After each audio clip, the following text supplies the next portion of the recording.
अनपढ़ बेटा। पटेल जी post master के पद से 4 महीने पहले रिटायर हुए। 1 महीना तो दोस्त व रिश्तेदारों का खूब आना जाना रहा। पिछले 3 महीने से तो सभी पटेल जी के घर का रास्ता भूल गए।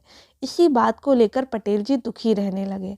आज सुबह पटेल जी ने पोस्टमैन को जाते देख उसे आवाज़ लगाई और थोड़ी देर साथ बैठने की विनती की। पोस्टमैन भी अपने पुराने अधिकारी का मान रखने के लिए बैठ गए। पटेल जी की पत्नी गर्मा गर्म चाय लेके आई और तीनों बातें करते हुए चाय का आनंद ले रहे थे। तभी अचानक पोस्टमैन को कुछ काम याद आया तो जाने की इजाज़त मांगी। तभी पटेल जी और उनकी पत्नी का चेहरा उतर गया। पोस्टमैन को समझते देर नहीं लगी। वो और कुछ देर पटेल जी के पास बैठे। उनके दुख का कारण पूछा तो उन्होंने सारी बात बताई। पोस्टमैन बोला, साहब यहाँ थोड़ी दूरी पर नगर निगम ने बहुत सुंदर बाग बनाया है। वहाँ काफ़ी बुजुर्ग आते हैं। आप भी जाएं और नए मित्र बनाएं। पटेल जी को सुझाव काफ़ी अच्छा लगा। उन्होंने अगली सुबह का बड़ी बेसब्री से इंतज़ार किया। सुबह होती ही पत्नी के साथ निकल पड़े मॉर्निंग वॉक पे। अब पटेल जी की यही दिनचर्या हो गई। कुछ नए दोस्त भी बने। कुछ साल निकल गए।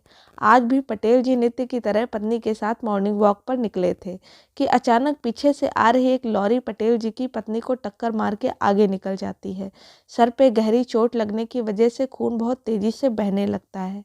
बाजू में ही पार्क में टहल रहे कुछ लोग दौड़ के आते हैं और उनकी मदद से पटेल जी पत्नी को जैसे तैसे हॉस्पिटल में भर्ती करके अपने बड़े बेटे डॉक्टर को फ़ोन करके बताते हैं, बेटा तुम्हारी माँ की हालत गंभीर है, कुछ पैसों की ज़रूरत है और तुम्हारी माँ को खून भी देना है। बेटा फ़ोन पे कहता है, पापा मैं बहुत व्यस्त हूँ आजकल, मैं नहीं आ पाऊँगा। मुझे विदेश में बहुत बड़े हॉस्पिटल में नौकरी का पैकेज मिला है तो उसी की तैयारी कर रहा हूँ। आपका भी तो यही सपना था ना, इसलिए हाथ भी तंग चल रहा है। पैसे की व्यवस्था कर लीजिए, मैं बाद में दे दूँगा। अपने बड़े डॉक्टर बेटे के जवाब सुनने के बाद उन्होंने अपने दूसरे बेटे जो कि सीए है उसे फ़ोन करते हैं तो उसने भी आने से मना कर दिया। तो उसे अपने व्यापारी ग्राहकों का अकाउंट सेट करना था। हाँ, बेटे ने इतना ज़रूर कहा कि पैसे की चिंता मत कीजिए, मैं भिजवा दूंगा। यह अलग बात है कि उसने कभी पैसे भिजवाए नहीं। उन्होंने बहुत ही मायूसी से फ़ोन रख दिया। अब उनका अपने तीसरे बेटे को फ़ोन लगाने का मन नहीं कर रहा था क्योंकि वो अनपढ़ होने से पटेल जी उसे अनपढ़ समझते थे और अनपढ़ को फ़ोन करने से क्या फ़ायदा। जब ये 2 शिक्षित बेटे कुछ नहीं कर रहे तो वो अनपढ़ क्या कर लेगा। इन विचारों के साथ दुखी मन से पत्नी के पास हॉस्पिटल में बैठ गए। बैठे बैठे उन्हें पुरानी बातें याद आने लगी। पटेल जी के 3 बेटे और 1 बेटी थी। बड़ा डॉक्टर, दूसरा सीए था। दोनों की शादी अच्छे पैसे वाले घर की लड़कियों से हुई थी। दोनों अपनी पत्नियों के साथ अलग अलग शहरों में रहते थे। बेटी की शादी भी उन्होंने बड़े धूमधाम से की थी। तीसरा वाला छोटा बेटा पढ़ाई में कमज़ोर था। उसका मन पढ़ाई में नहीं लगता था। 10वीं कक्षा में फेल होने के बाद उसने पढ़ना बंद कर दिया और घर पे ही रहने लगा। पटेल जी बहुत नाराज़ हुए तो कहने लगा कि मैं घर में रहकर आप दोनों की सेवा करूंगा। नाराज होकर उन्होंने उसका नाम अनपढ़ रख दिया। वो दोनों बड़े भाई और पिता का आज्ञाकारी था, पर गलत बात पर वह उनसे भी बहस कर बैठता था। इसलिए पटेल जी उसे पसंद नहीं करते थे। जब पटेल जी रिटायर हुए तो जमा पूंजी कुछ भी नहीं थी। सारी बचत दोनों बच्चों की उच्च शिक्षा और बेटी की शादी में खर्च हो गई थी। उसका गांव में और पास के शहर में भी एक घर था।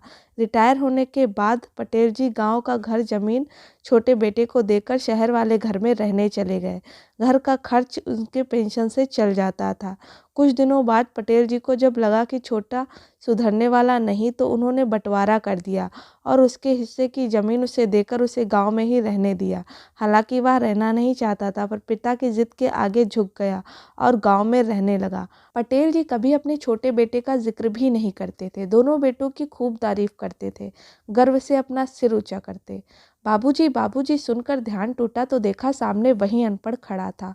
उन्होंने गुस्से से मुंह फेर लिया पर उसने बाबूजी के पैर छुए और रोते हुए बोला, बाबूजी आपने इस अनपढ़ को क्यों नहीं बताया?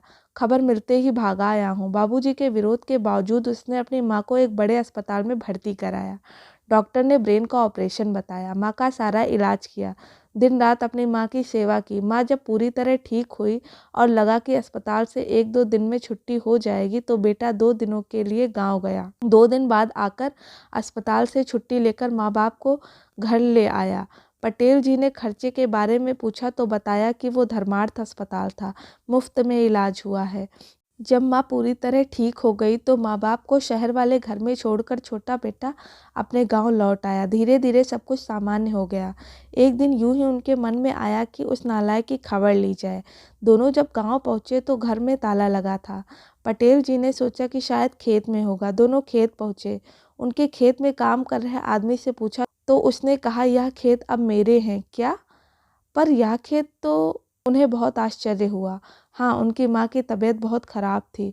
उनके पास पैसे नहीं थे तो उसने अपने सारे खेत बेच दिए। वह रोजी रोटी की तलाश में दूसरे शहर चला गया। पटेल जी वापस गांव के घर भी आए। ताला तोड़ के अंदर प्रवेश किया तो उन्हें अनपढ़ की याद आई। टेबल पर पड़ा लिफाफा खोलकर देखा तो उसमें रखा अस्पताल का 14 लाख का बिल उनको मुंह चिढ़ाने लगा। अचानक उनकी आंखों से आंसू गिरने लगे और वह जोर से चिल्लाए, तू कहाँ चला गया अनपढ़? अपने पापा को छोड़कर। एक बार वापस आ जा, फिर मैं तुझे नहीं जाने दूंगा। उनकी पत्नी के आंसू भी बहे जा रहे थे और पटेल जी को इंतजार था अपने अनपढ़ बेटे को अपने गले से लगाने का।